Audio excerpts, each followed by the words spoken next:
प्रथम तहलका न्यूज। हरियाणा में 2 राज्यसभा सीटों पर हुए चुनाव में उलटफेर देखने को मिला है। कांग्रेस के उम्मीदवार अजय माकन महज एक ही वोट से पटखनी खा गए और उन्हें हराया निर्दलीय प्रत्याशी कार्तिकेय शर्मा ने। हालांकि इससे पहले कांग्रेस अजय माकन को लेकर पूरी तरह से आश्वस्त थी और अपनी जीत को पक्की मान रही थी, लेकिन जब नतीजे आए तो बड़ा उलटफेर ही देखने को मिला। निर्दलीय प्रत्याशी कार्तिकेय शर्मा ने महज एक ही वोट से कांग्रेस के अजय माकन को चारों खाने चित कर दिया है। और मैं सबसे पहले इस मौके पे माननीय मुख्यमंत्री जी का और अपने सारी टीम का, अपने पिताजी का, मेरे पूरे परिवार का और मेरे साथियों का, सारे एमएलएस का जिन्होंने मुझे वोट दी, जिन्होंने मेरी बात सुनी और मुझ में अपना विश्वास जताया। और मैं तो अभी 10 दिन पहले राजनीति में आया हूँ और मैंने अपनी बात लोगों के सामने रखी और उसको रखने का भी मुझे मौका ठीक से नहीं मिला, क्योंकि उनमें से काफ़ी लोग तो बाहर थे। लेकिन जिन्होंने वोट दी और जिन्होंने वोट नहीं दी, मैं दोनों का धन्यवाद करना चाहता हूं, क्योंकि ये मेरी एक शुरुआत है राजनीति में और राजनीति से ज़्यादा मेरी लोगों की सेवा करने में मैं हरियाणा के लिए, हरियाणा के लोगों के लिए, प्रदेश के लिए, युवाओं के लिए अपने अनुभव से और अपने बड़े बुजुर्गों भाइयों के आशीर्वाद से काम करना चाहता हूँ, अच्छा काम करना चाहता हूँ। कार्तिक जी, एक सस्पेंस बना हुआ था लगातार, आखिरकार वो सस्पेंस खत्म होता और आप जीत दर्ज करते हैं, कैसे देखेंगे? देखिए, शायद ये एक परीक्षा थी और इस परीक्षा से गुजरना अनिवार्य था और परीक्षा का फल तो आप लोगों के सामने आ ही गया है। और लेकिन इस परीक्षा के पीछे बहुत बड़ी टीम काम कर रही थी, बहुत लोग लगे हुए थे, बहुत लोगों का आशीर्वाद था, स्नेह था, प्यार था। तो मैं तो सिर्फ एक प्रतीक हूँ, बाकी जो मेरे भाई, मेरे बहन, मेरे दोस्त, मेरे परिजन मेरे साथ लगे हुए थे, ये सब उन्हीं का। और मैंने कहा माननीय मुख्यमंत्री जी का और सारी पॉलिटिकल पार्टीज़ का, दुष्यंत चौटाला जी का, जेजेपी का, सारे इंडिपेंडेंट कैंडिडेट्स का, भारतीय जनता पार्टी का, हर उस व्यक्ति का जिसने मेरे साथ खड़े होकर मेरे 10 दिन के अंदर मुझे अपनी बात लोगों तक पहुंचाने का मौका दिया और मुझे जीत। ये बताएं कि आपकी क्या प्राथमिकताएं जाकर रहेंगी, क्योंकि हरियाणा के कई इश्यूज हैं, आप राजनीतिक परिवार से आते हैं, वाबस्ता हैं सभी इश्यूज से। देखिए, मेरी प्राथमिकताएं एजुकेशन पे रहेंगी, जॉब्स और वोकेशनल ट्रेनिंग पे रहेगी और स्पोर्ट्स कि हरियाणा एक एरिया है जिसके ऊपर मैं 3-4 मुद्दों पे काम करना चाहता हूँ, जिस पे मेरा अपना अनुभव भी है और मैंने पिछले 15-20 साल में काफ़ी काम किया भी है इस एरिया में। और मैं हरियाणा की आवाज़ रखना चाहता हूँ राज्यसभा में। मुझे नहीं लगता कि हरियाणा की आवाज़ राज्यसभा में उस तरीके से रखी जाती है जिस तरह से रखी जाना चाहिए और हक और हकूक़ की लड़ाई लड़नी चाहिए। हम लड़ेंगे। सर, फाइनल रिजल्ट आने से पहले कांग्रेस की तरफ से बधाई संदेश देने शुरू हो गए थे। केसी वेणुगोपाल की तरफ से भी अजय माकन जी को बधाई दी गई। कहीं शंका लगी थी आपको कि ये सीट जा सकती है आपकी? देखिए, मैं तो सिर्फ इतना कहूँगा कि ज़िंदगी में कुछ भी जल्दी अच्छा नहीं होता है, तो जल्दी में ना रहें और समय से हर चीज़ होनी चाहिए। और हमने अपना काम किया, होमवर्क किया, ठीक से अपनी बात रखी, हमें पूर्ण रूप से विश्वास था हम जीतेंगे और रिज़ल्ट आपके सामने है। लोगों ने बहुत प्यार जताया है, बहुत प्यार दिया है। मैं उम्मीद रखता हूं कि मैं उनका प्यार और भरोसा पूरा तरीके से निभाऊंगा। बहुत बहुत धन्यवाद। मैंने कहा हर उस व्यक्ति का, कुलदीप बिश्नोई जी का भी और हर व्यक्ति का जिन लोगों ने मुझे वोट दी है यहाँ तक पहुँचाने के लिए, बहुत बड़ा योगदान है, क्योंकि वो एक एक वोट मैटर करती थी। और मैं इसको वोट की तरफ ना बोल के मैं समझता हूँ कि अगर मैंने एक छोटी सी भी शुरुआत करने की कोशिश की और लोग जुड़े उस शुरुआत में, चाहे एक इंडिपेंडेंट कैंडिडेट के तौर पर, तो मैं उनका बहुत कृतज्ञ हूँ, बहुत धन्यवाद करता हूँ उन सबों का जिन्होंने मेरे पे आस्था जताई और जिन्होंने मुझ में विश्वास जताया। और मैं उन सब का बहुत बहुत धन्यवाद करना चाहता हूँ आप सबों के माध्यम से भी कि आपने मुझे मौका दिया, मैं आपको निराश नहीं। सर, गजेंद्र शेखावत जी को लेकर क्या कहना चाहेंगे, क्योंकि प्रशिक्षण उनकी तरफ से भी दिया गया था लेकिन कांग्रेस ने जो दिया वो फेल हो गए। देखिए, मैं तो इतना कहूँगा कि जो प्रशिक्षण गजेंद्र सिंह शेखावत जी ने, मनोहर लाल जी ने और पूरी पार्टी ने दिया और लोगों ने मेरा हौसला अफजाई की, उसी की वजह से हम जीत पाए हैं। और ये मैंने कहा इन सब का ही योगदान था, इन्हीं वजहों से हम लोग जीत पाए हैं। बहुत बहुत धन्यवाद। बहुत बहुत। आपको बता दें कि हरियाणा में 2 सीटों पर राज्यसभा के लिए चुनाव हुए थे। कयास तो ऐसे लगाए जा रहे थे कि एक सीट पर भाजपा तो दूसरी पर कांग्रेस की जीत पक्की होगी, लेकिन नतीजों ने भाजपा को खुशी दी तो वहीं कांग्रेस को हार का मुंह देखना पड़ा। भाजपा के प्रत्याशी कृष्ण लाल पंवार ने जीत दर्ज की है। इस तरह से मिली जीत पर मुख्यमंत्री मनोहर लाल ने दोनों ही राज्यसभा सदस्यों को जीत की बधाई दी, तो वहीं राज्यसभा के सदस्य बने कृष्ण लाल पंवार ने भी जीत को लेकर कई बड़ी बातें कही है। का विषय है हमारे लिए कि जो इस बार की हरियाणा प्रांत से 2 राज्यसभा की सीटें रिक्त हुई थी और जिनका चुनाव अब तो ये कल कहेंगे कि कल 10 तारीख को हुआ था, आज 11 तारीख हो गई है। और इस चुनाव में सभी 90 संख्या का गणित तो आपको मालूम ही है। इसमें भारतीय जनता पार्टी के 40 विधायक हैं, 31 विधायक कांग्रेस पार्टी के हैं, 10 विधायक जेजेपी के हैं और इसके अतिरिक्त इंडिपेंडेंट्स हैं, 2 पार्टियों के एक एमएलए हैं। तो उसमें 2 राज्यसभा के सदस्य चुने जाने हैं, 3 ने नामांकन किया था।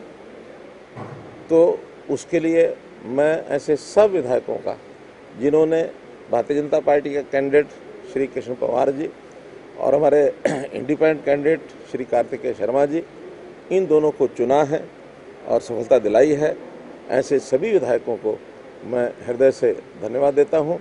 और ये एक प्रकार की हरियाणा की जनता की जीत है, लोकतंत्र की जीत है। मैं आशा करता हूं कि दोनों हमारे नए राज्यसभा के सदस्य राज्यसभा में जाकर के हरियाणा के हितों की पूरी चिंता करेंगे और हरियाणा के बारे में जो भी विषय है केंद्र सरकार के नाते से वहाँ सदन में उठाने की बात करेंगे। हरियाणा की जनता का इसमें लाभ होगा।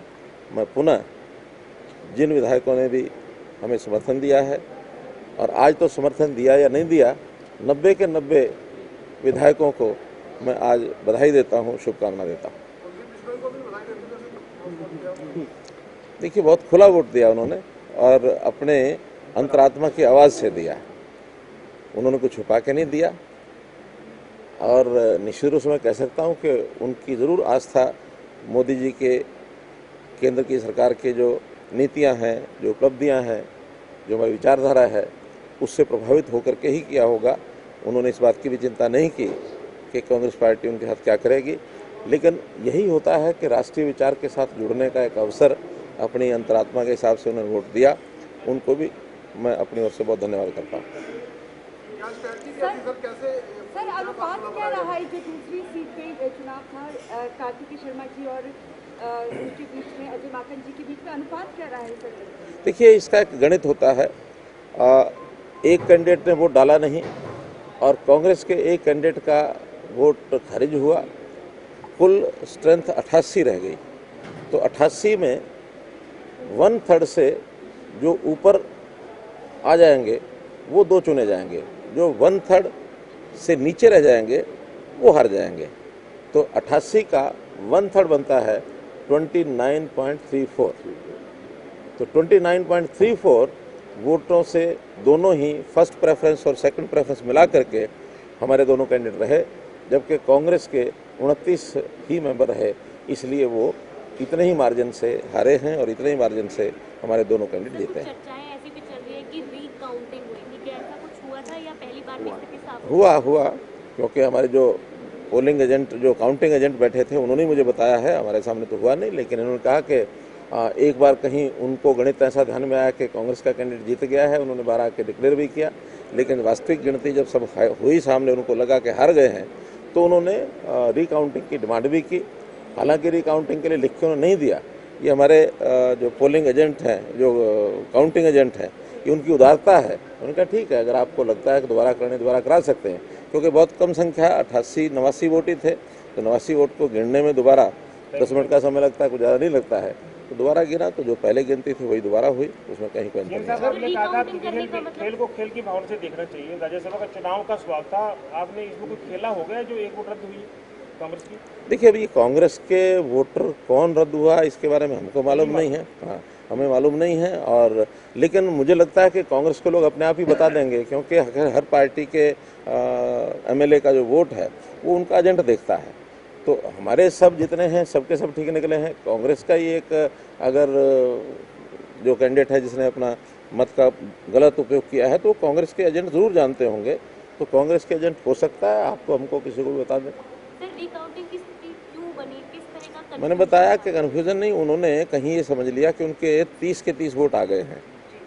सर, कुलदीप का स्वागत है कुलदीप बिश्नोई जी। देखिए, ये उनकी अपनी अंतरात्मा की जो आवाज़ है उसका ज़्यादा एक महत्व रहेगा। वो क्या करते हैं और अगर वो आएंगे तो हम उनका स्वागत करेंगे। पिछले कुछ दिनों से वो लगातार आपके संपर्क में थे और पिछले तकरीबन 20-25 दिन से लगातार ऐसे लग रहा था कि वो आपसे बेशक आदमपुर की विधानसभा क्षेत्र के लोगों की मांग पे मिलते रहे हैं, लेकिन बहुत उदारता से आपका प्रशंसा भी करते थे, आपके कार्य की प्रशंसा भी उन्होंने की है और बहुत उनकी जान से मारने वाला मामले में भी आपकी बहुत प्रशंसा किया। तो ऐसे लोग कांग्रेस में बहुत से हैं जो लगातार मिलते भी रहते हैं, उनके क्षेत्र के काम भी हम करवाते हैं।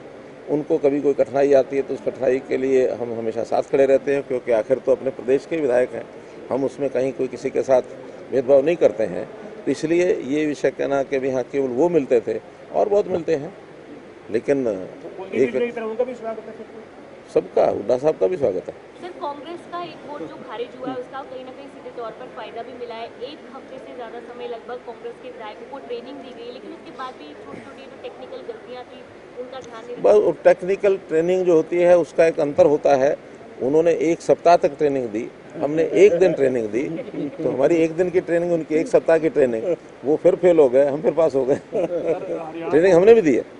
हम कल यानी पिछला जो 9 तारीख का सारा दिन हमारे विधायक एक ही स्थान पर रहे और बाकायदा, क्योंकि बहुत टेक्निकल पोलिंग होती है, प्रेफरेंशियल पोलिंग होती है, प्रेफरेंस 1 देना होता है, प्रेफरेंस 2 देना होता है और इतने सारे जो विधायक होते हैं तो उनको एक विषय बताना होता है कि भी हमारे 2 कैंडिडेट हैं तो उसमें प्रेफरेंस 1 कौन किसको देगा और प्रेफरेंस 2 भी देना, तो सबसे नहीं दिलवाए जाते, वो जितने लोगों को आवश्यकता होती है उस समय कि उतनों को दिलवाया जाता है। तो हमारे फर्स्ट प्रेफरेंस के जो आज वोट निकले हैं वो 36 निकले हैं, 29.34 उनकी जीत की आवश्यकता थी, तो बाकी 6.66 ये ट्रांसफर हुए कार्तिकेय शर्मा को। 23 और 6.66 और हो गए तो 29.66 हो गए, 29.34, 29.66 और उनके 29, इसलिए 0.66 जीत होगी। हाँ।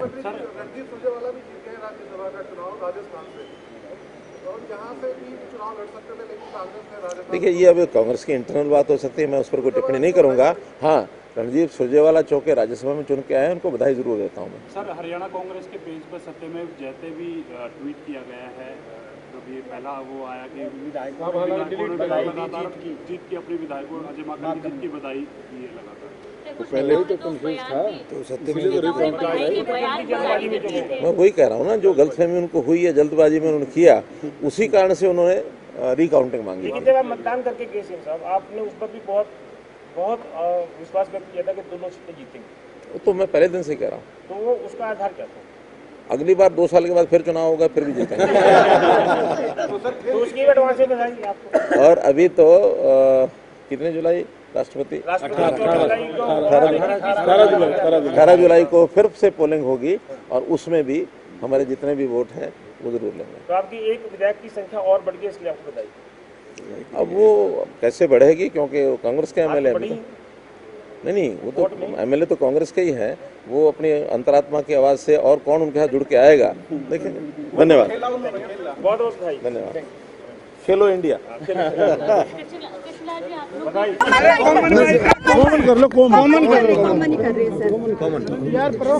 सभी देश की नजरें कहीं ना कहीं हरियाणा पर टिकी हुई थी। जो राज्यसभा की 2 सीटों पर चुनाव हुआ, आपका क्लियर कट था जीत जाएंगे, लेकिन दूसरी सीट पे पेच फंसा हुआ था। क्या कहना चाहेंगे इसके लिए? जैसे पहले मैंने बोला है, जो केंद्र नेतृत्व है, जो देश के प्रधानमंत्री नरेंद्र मोदी जी के नेतृत्व में पूरा देश चल रहा है, तो देश का हर नागरिक चाहता है कि हमारा देश सुरक्षा की दृष्टि से, विकास की दृष्टि से आगे बढ़े और सबकी निगाहें देश के प्रधानमंत्री नरेंद्र मोदी पर है। और राज्यसभा एक ऐसा है जिसमें कोई भी कानून पास करना है तो राज्यसभा में पास नहीं होगा तो नीचे लोअर हमारा जो सदन है उसमें पास नहीं होगा। इसलिए जो कार्तिक शर्मा भी जीतते हैं, मैं उन सभी विधायकों का धन्यवाद करता हूं जिन्होंने अपनी अंतरात्मा से उनको वोट देकर जिताया। और मैं पार्टी के 40 जो मेरे बीजेपी के विधायक हैं और मुख्यमंत्री का और धनखड़ साहब का बहुत बहुत धन्यवाद करता हूं। सर, कांग्रेस की तरफ से पहले ही खुशी का इजहार कर दिया गया था कि दूसरी सीट पे अजय माकन जी जीत गए हैं, इस पर क्या कहना चाहिए? कांग्रेस के जो वहाँ पर पोलिंग एजेंट बैठे थे उनको आंकड़े समझ नहीं आए।